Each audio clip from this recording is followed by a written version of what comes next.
Unë jam profesor Ajvaz Berisha, jam kryetari i Bashkimit Demokratik.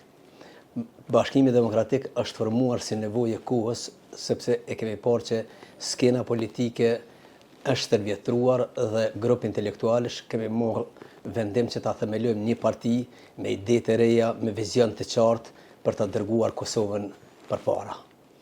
Ne së pari do të marrim pjesë për herë të parë në zgjedhje lokale të Drenasit dhe unë jam i kandiduar nga Partia Politike Bashkimit Demokratik si kryetar i komunës së Drenasit. Çka ju shtyu me kandidu në zgjedhjet lokale? Cilat janë vizionet e juja që me ndryshon në qytetin e Drenasit që në fakt në mandatet e kaluara nuk është bo? Me thonë të drejtën, Drenasi veç është bërë reklam si komunë kampion, mirë po është ndër komunat më të varfra që ka Kosova.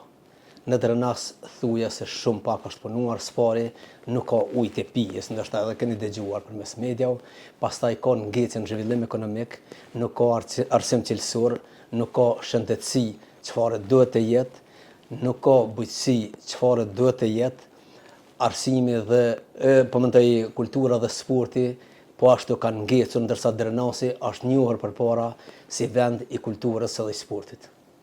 So e përket fushatave, qysh po shkojnë, çfarë plan programi jeni të e pas në fushata elektorale? Ne kemi një program jashtëzakonisht të mirë, të cilin e kanë bërë ekspertët më të mirë që ka Kosova, dhe kemi bërë afërsisht 30.000 ekzemplar për t'ja dhënë programin secilit qytetar. Secili qytetar do ta ketë programin tonë.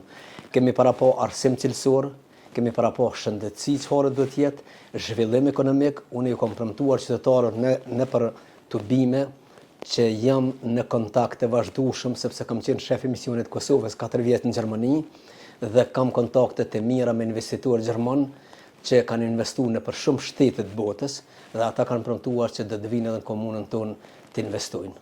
Dhe në fazën e parë të mandatit tim do të vinë ata dhe do të investojnë një fabrikë që do t'i punësoj afërsisht 200 deri 300 trija dhe treja Drenasit. Zotri Berisha, pse qytetarët e Drenasit duhet ta besojnë votën ty si kryetar?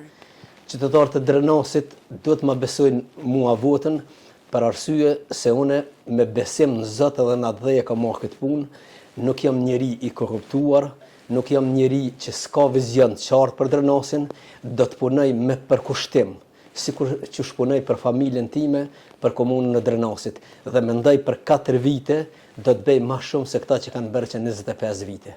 Këtu ka degradim të çdo gjëje. Nuk e them vetëm sa për të fituar vota, po krejt qytetarët e Drenasit e dinë që në Drenas thuja është bërë shumë pak për mos të thënë asgjë. Nëse veç e fiton mandatin edhe bëhesh kryetari i Drenasit, çka është gjëja e parë që ti ke me bëu si kryetari i Drenasit për qytetin? Gjëja e parë që kam me bërë për Drenasin do të filloj spari ujin, sepse uji është mjet për jetesë, ndërsa nuk ka ujë. Këtu në ora 12 ditës ndalet ujë dhe pa ujë s'ka jetë. Pastaj do të filloj, siç e thash, me një fabrikë ku tritë të reja nuk na ikin nga vendet, sepse nuk na duhet asgjë vendi kur rinia ik prej këtij vendi. Rinia është shtylla e shoqërisë, është shpresa e vendit, për këtë arsye do të investoj shumë në rini, në punësim, në mirëqenie, në zhvillim.